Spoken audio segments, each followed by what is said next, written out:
যেই জায়গাটা বলছেন যে একেবারে জিরোতে আমাদের কোনো মাদক থাকবে না, এই জায়গাটা পৌঁছাতে আমাদের আরো কিছু সময় লাগবে। সকল স্টাফের প্রতি গত পরশুদিনও যে জুম মিটিং করেছেন সেখানে বলেছেন যে স্টাফ কোনোভাবেই এটার সাথে জড়িত হতে পারবে না। কারাগারে মাদকের ব্যাপারগুলো আছে, আমরা এখন আইডেন্টিফাই করার চেষ্টা করতেছি এই মাদকগুলো কিভাবে আসতেছে।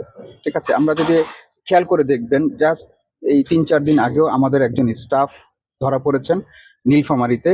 রাত্রে ৩টার সময় ডিউটির সময় সে ১০০ গ্রাম গাঁজা নিয়ে ধরা পড়েছে এবং আমরা কিন্তু তাকে পুলিশে হ্যান্ড ওভার করে দিয়েছি।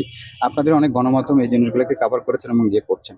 তো আমরা এই জায়গাটা একেবারে জিরো টলারেন্সে চলে আসতেছি, আমাদের স্টাফ হোক আর বন্দী হোক।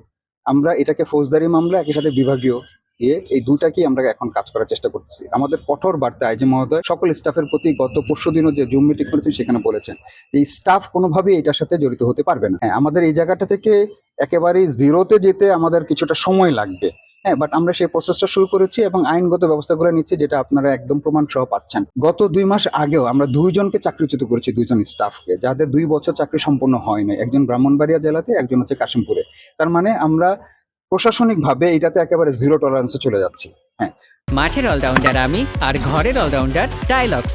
টাইলক্স টয়লেট ক্লিনার, ক্লিন মানেই টাইলক্স। যেই জায়গাটা বলছেন যে একেবারে জিরোতে আমাদের কোনো মাদক থাকবে না, এই জায়গাটা পৌঁছাতে আমাদের আরো কিছু সময় লাগবে। মানে আমরা জিনিসটা শুরু করেছি অ্যান্ড হোপফুলি আমরা আশা করতে পারি কিছু একটা সময় পর আমরা এই জায়গাটা অনেক ভালো উন্নতির কাজটা করতে পারবো।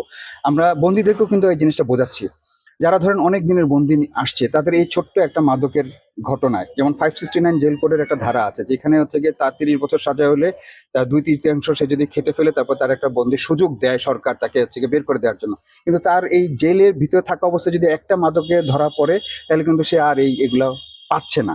আমরা এই জিনিসগুলো তাদেরকে বোঝানোর চেষ্টা করতেছি যে আপনি এরকম একটা বড় সুযোগ হারাবেন।